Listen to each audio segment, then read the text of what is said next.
At the time, I guess I really didn't know what I was feeling. I was really young, only 10 years old. I know I was feeling something, but I guess it's only now when I'm looking back on that experience do I really understand. You see, I visited Kenya in the year 2000 with my family.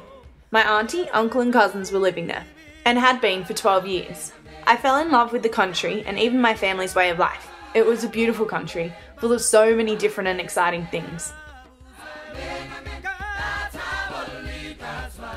My family was rich, and so were all of their friends, who notably were white. I never saw this as a big deal really.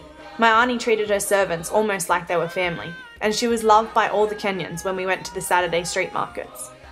However, I know this is not the case for the majority of the population. Stepping out into the real Kenyan world, it was immersed in poverty with the locals.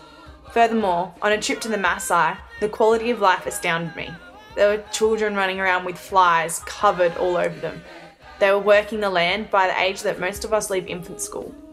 And their houses were made from mud and dung, and the animals also slept in there with them.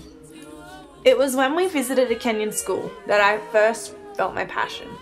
It was the school where my auntie paid for her servant's daughter to go to. I was so shocked when I learnt about the very few and privileged Kenyans who actually attend school. Even more so when I was told that they can only stay on if they can afford it, which very few can.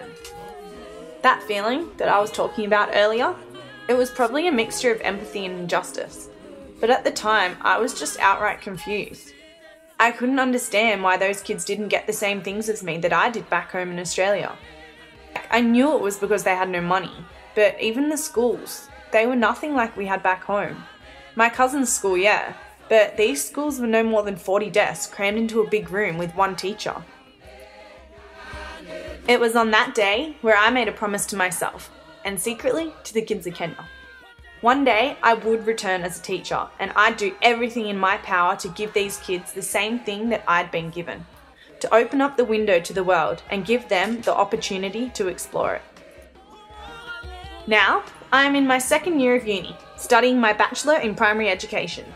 The feeling of fulfillment I am already getting from this course will just intensify as the years go on, even more so when I'm pursuing my dream and working with the children of Kenya, trying to secure them a brighter future.